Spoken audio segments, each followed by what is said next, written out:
everybody, I'm Femi OK. Welcome to the stream. Can you believe it's less than 10 weeks away before the US elections in November? There's been so much debate about voting methods, about the safety of voting during a pandemic, and will everybody's vote be counted, that we brought together an expert lineup for you to talk to them. You can ask them questions, you can air your concerns, and you can do that on YouTube and be in the stream.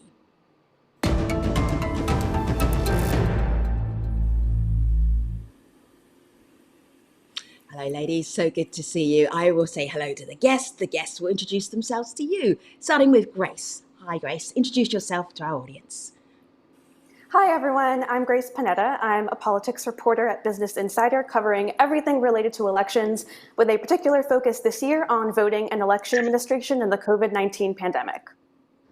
Fantastic to have you. Alexandria, welcome to the stream. Tell everybody who you are.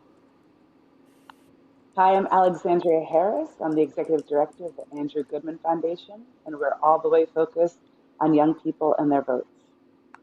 Great to have you. And Amber, introduce yourself to our international audience. Hello there, I'm Amber McReynolds, and I'm the CEO of the National Vote at Home Institute, and we are solely focused on improving the voting experience for every single American. Thank you very much, Amber. Thanks, ladies. I'm thinking of this as a voting clinic. So whenever you feel like we need some help and some resuscitation, just jump in, go for it. Amber, let's start off first of all with some real basics. Mailing votes, absentee votes. There's been such a huge conversation about what the difference is. Does it even matter, Amber? That's right. And honestly, fundamentally, it is the same thing. The voter is choosing to vote at home. I mean, there's two options really to vote in the United States of America. You can vote in person, polling place, vote center, early voting, or you can vote at home. And some states call that absentee voting. Some states call it vote by mail or mail-in voting. But fundamentally, the ballot is handled in the exact same way. It just gives you more days, more time, more opportunity to vote at home, and then you can either drop it off or you can mail it back. Grace, why is this even a debate or a discussion? It just seems like that would be a natural thing to do in 2020 and in a pandemic. Yeah, so it really is not a partisan issue at all. I mean, everyone needs to vote somehow, but the President of the United States and some of his allies, starting at the beginning of the pandemic, did really politicize this issue and make it, a topic of debate. The President of the United States has spread baseless claims that mail-in voting is fraudulent, that it's subject to foreign interference, that mail-in voting hurts Republicans, which it doesn't. There's no evidence whatsoever to support that. And, the President's politicization of this issue and his campaign fighting in court in many states to restrict mail-in voting has made this, a hot button partisan issue when, in another world, it probably wouldn't be. Alexandria, I love that you're in the conversation because you bring the youth angle with you. And I'm just looking here at Pew and some of their research, and they were looking at how people voted through the ages, well, certainly since the 90s, and online or mail-in votes, I should say. 1996, only 7% actually voted in that way. And by the last election, 20%. So by this current election, it should be even higher. Alexandria? Yeah, it should. However, there are a lot of issues right now that we're facing as young people. So our college students have a big issue with whether they're going to register in their home address, since a lot of them have been displaced or on campus. So there's a huge issue of displacement that's really going to affect where people vote, how they vote, and if they're even registered, as a lot of young people have actually been wiped from the registrar just by virtue of not receiving the mailings from the Board of Elections. Katia, who we spoke to earlier. Katia is a student. She works in an organization. She's a student activist, Campus Vote Project, and she really boiled down the issue that young people are having right now with even registering to vote. Here she is. States like Texas have very strict voter registration laws, and they uniquely affect young people and people of color at higher rates in terms of disenfranchisement. And part of this is because young voters are not able to register online, which is one of the primary ways that young people are getting information. And young voters are expected to figure out if they should make a plan to vote in person at their college address, make a plan to vote by mail at home, or figure out if they're even going to be living at their college address or living at home before November is even happening, and make a plan months in advance during a time of complete unprecedented confusion for a lot of people in America. Alexandria, how do you fix that? It's a tough one because we're essentially supposed to be genies. All these students are going back to campus, some, and we don't know what's going to happen with COVID. We don't know if there's going to be a huge outbreak on their campus of COVID and they're going to be forced back home. So there is something that we're talking about right now. There's two things that we're really pushing. The first is that people do attempt to vote early. I think that's going to be the big thing for all people, whether you're a college student or whether you're 80 years old. And that you also plan to really push your friends and family members to do the same. And then the second thing is we're really pushing students to be poll workers. We think that as students really get to the polls, we'll have less of polls shutting down because of the elderly community that is really stricken with COVID.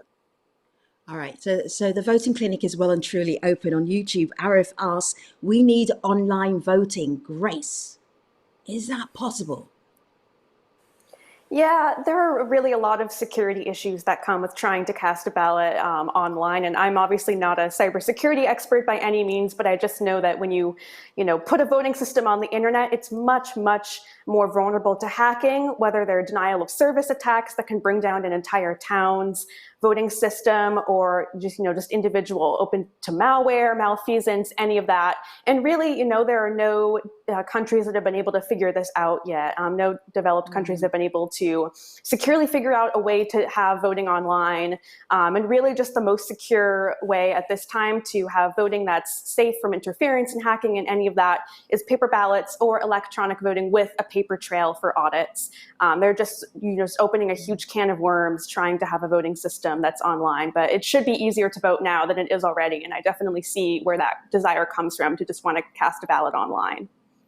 Amber, let me put this to you. EL says on YouTube, I will be voting in person, don't want to risk my vote being lost or not counted or place any more strain on the USPS, that's the United States Postal System. So that person's saying, I'm going to the polls and I'm actually going to do it in person. And you would say what, Amber? Well, I think it's every voter's choice, right? So the great thing is that you have the choice in every single state, even the states that mail a ballot to every elector. But I do want to go back a second, just on the Sure. last two questions as well. The system that we designed in Colorado addresses all of these gaps we're talking about. And so, first and foremost, same-day registration, automatic registration. That gives you a stopgap if there's the eventual of a student not being on campus anymore. Same day registration and eliminating those overly burdensome deadlines like what Texas has is extremely important. Colorado has that. Many of frankly, all of the top states for turnout every cycle have same day registration. It's very clear that helps especially younger voters. Colorado also was one of the top states for youth voter turnout. So was Oregon. And again, we're empowering voters with multiple days, multiple options to vote, as well as eliminating those burdensome deadlines. And then the online voting piece, there is electronic transmission happening for military voters. That's been in place because we've had to solve those logistical challenges, and then that's also being expanded in some states for accessible purposes. But Grace is exactly right. The security is not there for a full rollout, and really a lot of the reason is because you have a right to a secret ballot under the Constitution, and so because of the way that voting works, we have to break your name from your ballot. And that's different from online banking. Everyone always asks me, oh, I can online bank, so I must be able to online vote. But there's actually some more complications with the voting process that a lot of people don't realize exist. This security issue, voters are concerned about this. This is Jajik Singh. Hi, Jajik. Thanks for being in YouTube today. Is there any process to verify that votes that are coming by mail are legitimate? Again, this is one of the concerns that's been bubbling up in the US over the last couple of weeks. Who wants to handle that? Grace, you just volunteered. Yeah, so there are actually a number of different ways election officials verify voted absentee ballots. So firstly, you have to sign the envelope that comes from your ballot, that comes with your ballot. You have to have your signature on there, and now there are 31 states that use something called signature matching, where they see the signature that's on your return ballot envelope, and they compare it to a signature that's already on file, whether it's the one you used when you registered to vote or one on file with the DMV. And there are teams that verify signatures and confirm that the person who was sent the ballot is the one who received this. Other security measures to ensure the integrity of mail ballots include ballot tracking, where every ballot gets a barcode or a tracking number specific to the voter, and it allows them to track their ballot, see if it's been received, see if it's arrived back at the elections office. And also secure ballot drop boxes are being expanded now in several states. And those are boxes that are set up by election officials and allow voters to drop off their ballots without having to go through the U.S. Postal Service and just get it from point A to point B. And so there are many, many measures that states use to verify mail ballots, and it's why they take longer to count and process too. Amber and Alexandria, anything else to add to that pretty comprehensive answer? Amber? Yeah, I would add a couple of things. So everything that Grace said for sure, and where I was an elections official, we actually created the first ballot tracking system now 11 years ago. So it's been around for a while. But there's actually other additional pieces throughout the process that add security. So your ballot has to go to your registered address or where you requested it. If you've moved or that kind of thing, your ballot's not forwarded. So there's an address validation. Also, the type of paper that's used and the coding on each of the individual ballots actually can't be replicated. Some people have said, oh, we could use a copy machine. That's actually not feasible given the size, the paper density, the weight, without that being detected. Also, on the outside of the envelope, in addition to the elements Grace said, there's actually a barcode and sequence ID that's created not only with your voter ID, but the particular election code. So if you, for instance, use an envelope from a previous election, the barcode would be caught. So there's literally, I think, close to 30, possibly even more, different pieces of data, information, steps that happen throughout the process where the validation occurs, and therefore we would be able to detect any malicious activity. So it's extremely difficult to do what some people are kind of throwing around as something easy to do. And frankly, the system's been designed that way to enhance and protect the integrity of the election. Let me bring in a new voice into our conversation. This is David Griggs. David Griggs is the CEO and executive director of Vote Riders. And what I'm hearing from David is planning, planning, planning. Let's have a listen. There's currently 35 states with voter ID laws and an estimated 25 million voters nationally who lack a current government-issued photo ID. Due to COVID, many states are moving toward expanded vote by mail and absentee voting, meaning millions of voters are going to be voting by mail for the first time ever in states which require an ID to vote by mail. At the same time, DMVs have experienced closures and delays. We're doing everything possible at Vote Riders to make sure we're sharing up-to-date, accurate information so voters have confidence that they have what they need to vote and to vote safely. Grace? Yeah, definitely. Voter ID laws, present an additional challenge in the pandemic because, as David mentioned, service centers where you can obtain an ID are closed. They're also cost prohibitive to obtain for a lot of people. And, that's one of the things that's most important for you as you're making your voting plan is to figure out, does your state require an ID? Is it a photo ID? Is it a non-photo ID? Most of the states that do have voter ID laws are non-strict states, meaning that if you don't have the required ID, you can sign an affidavit affirming your identity or have a poll worker vouch for you, but those are additional steps you have to take. And so, it's super, super important to figure out what the ID requirements are in your state and how you need to meet them. We have kind of skirted around the issue of a global pandemic during a major election, but it is a concern. Alexandria. Let me just show you this. This is from the very well-known website 538, and this headline: voter registrations are way down during the pandemic. I'm thinking they should probably be way up during the pandemic. Alexandria, what's your take on how coronavirus is impacting this upcoming election in the United States? I'm really glad you asked that question. People have asked me that consistently about student voting and student registration being down during the pandemic.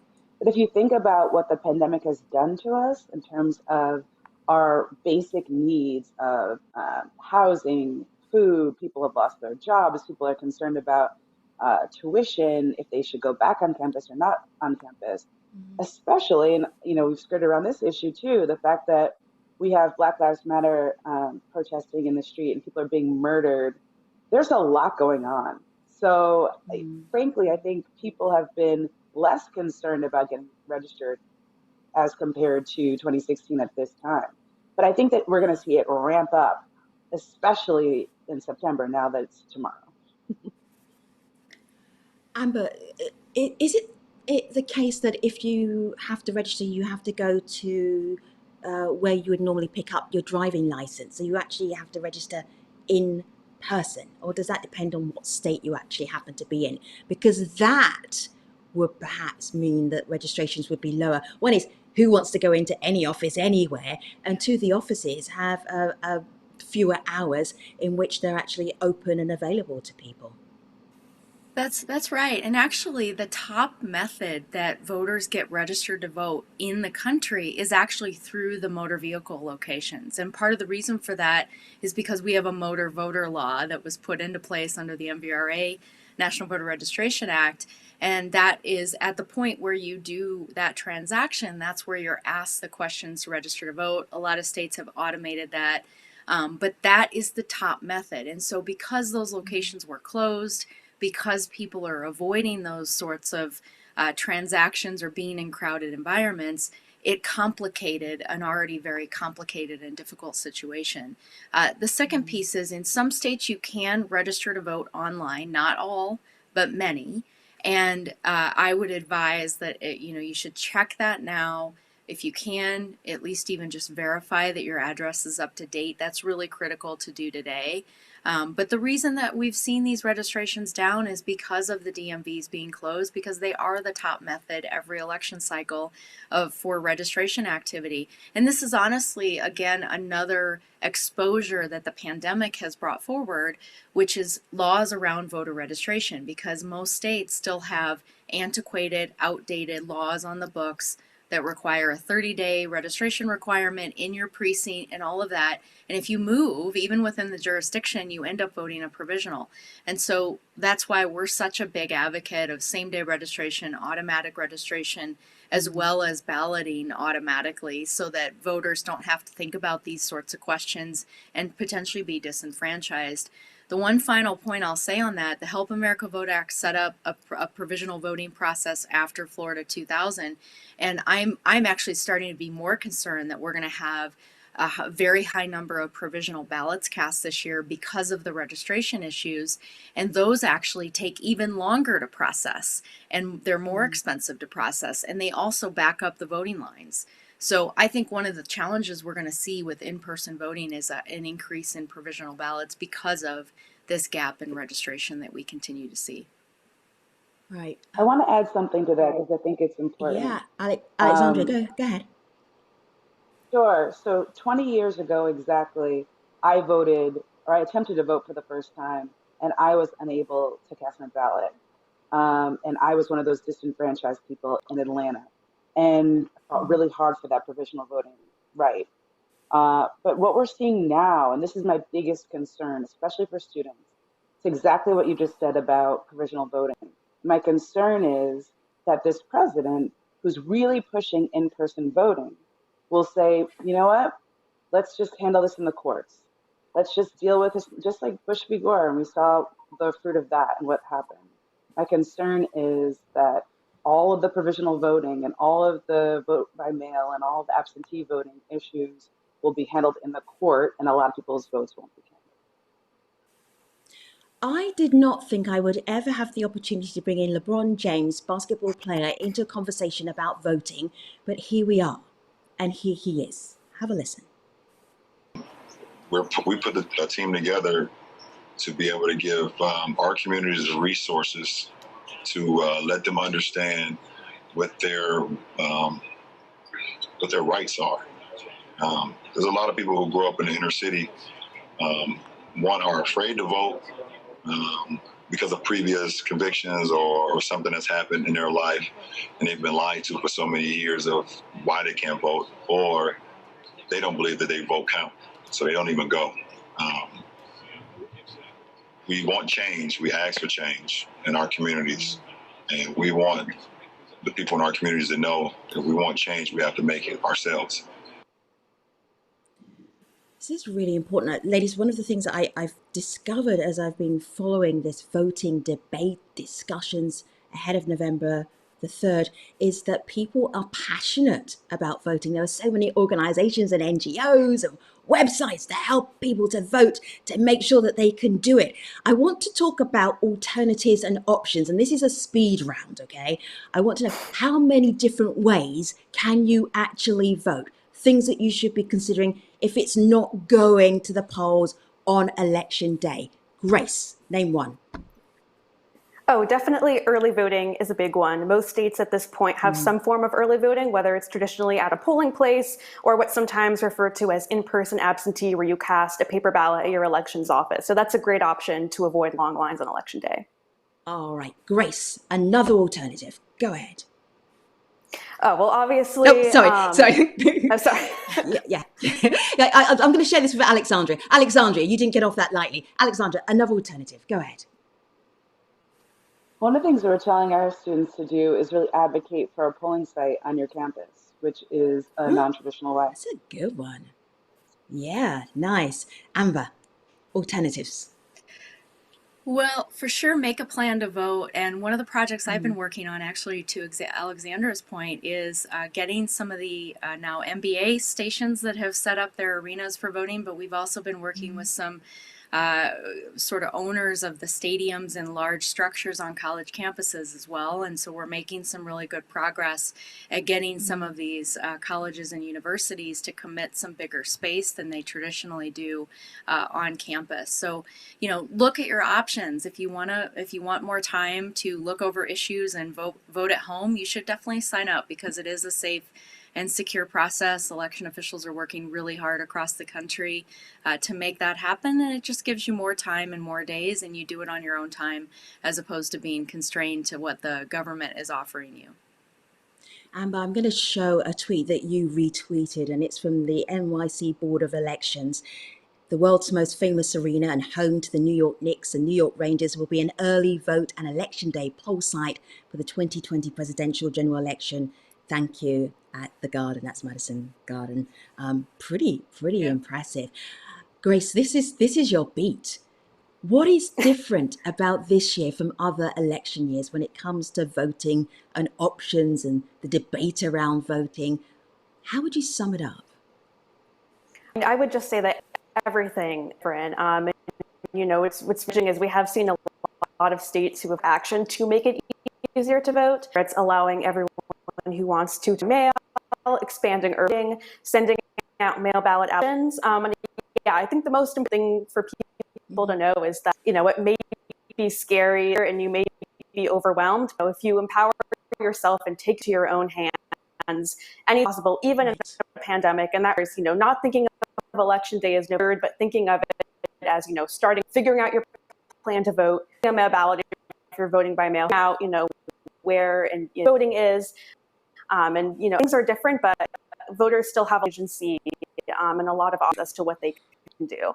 Yeah. So get your plan together is what Grace is saying. Now, we're losing a little bit of your audio because of the internet shenanigans, but we get the point. Liz Rainey, who is on YouTube, says she's agreeing with all of you expert guests in our voting clinic. Coronavirus has exposed a lot of problems that we have as a society, and our voting system is one of them. And the voting process could be a whole lot easier.